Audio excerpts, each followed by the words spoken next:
ధర్నా చేస్తున్న రైతులపై కాంగ్రెస్ నేత దౌర్జన్యం. వాళ్ళు ఉన్నదే దౌర్జన్యం చేయడానికి, వాళ్ళని ఎన్నుకున్నదే మా ఈపులు ములముల పెడతాయి, మమ్మల్ని కొట్టి సంపూర్రు అని ఏషిన్లు ఓట్లు. అర్థం చేసుకోవాలి అది మనం. కొనుగోలు కేంద్రానికి వచ్చి వీరంగం ఆందోళన ఎందుకంటూ దుర్భాష, చితకబాది వెళ్ళగొట్టిన రైతులు.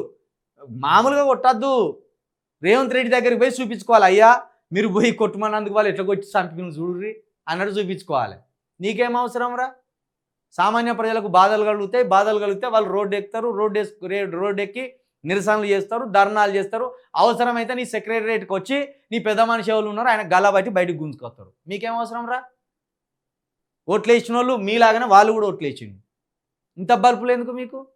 మీ సారేమో మేము కంచెలు ఊడబీకినాం, దొరల గడి గోడలను కూలగొట్టినాం, ఇక స్వేచ్ఛగా ధర్నాలు చేసుకోవచ్చు అని మీ సార్ చెప్తాడు. అటు ధర్నా చౌక్ దగ్గర మీరు ధర్నాలు చేసుకోవచ్చు అని మీ సార్ చెప్తారు.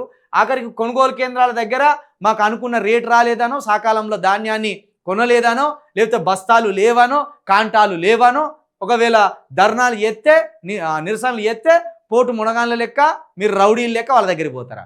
కొడుకులారా, వాళ్ళు దుక్కిని దున్నిన వాళ్ళు మీ ఈపులను దున్నలేరా? వాళ్ళు దుక్కులను దున్నిన వాళ్ళు మీ ఈపులను దున్నలేదా?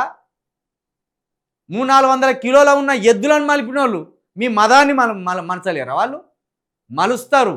ఎవడన్నా ఈ సామాన్యుల మీదకి పోయి మేము కాంగ్రెస్ వాళ్ళం మాకు కొమ్ములు ఉన్నాయంటే ఒక్కసారి 2 సార్లు చూస్తారు, 3వసారి ఈ చింతపండు వర్ణం చేసి పంపిస్తారు.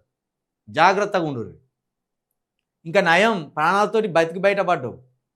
రైతులు మీ లెక్క దౌర్జన్యాలు చేయలే. 6 కాలం కష్టించి పంటలు పండించి ఆ ధాన్యానికి మళ్ళీ సరైన సమయంలో కొనుమని వాళ్ళు ప్రాధేయపడతాను. ఎన్ని రోజులు ప్రాధేయపడతారు వాళ్ళు మిమ్మల్ని? ఇంకా పోయి ఎవడా వీడిని ఫోటో సరిగ్గా అని ఉంటుంది. ఎక్కడాటిది పెద్దపల్లి మండలం నిమ్మనపల్లిలో వడ్లు కొనాలని ఆందోళన చేస్తున్న రైతులపై ఆగ్రహం వ్యక్తం చేస్తూ దుర్భాషలాడుతున్న కాంగ్రెస్ నేత అట్ల కుమార్ ఈ గుండు మీద అట్లేసి పంపుర్రి వానికి. ఈ గుండు మీద, ఈ బోర్డు గుండు మీద అట్లేసి పంపుర్రి. కాఫీ రంగు చొక్కా వేసుకున్న వ్యక్తి అర్థమవుతుందిలే వాని ముఖం. మీరు బ్లర్ వేసినా కూడా కొంత వాడే తిరగబడి చూస్తాననేది అర్థమైపోయింది. ఈ చింతపండు వర్ణం చేసి సంపిడిచిపెట్టురు, ఏం తప్పులేదు.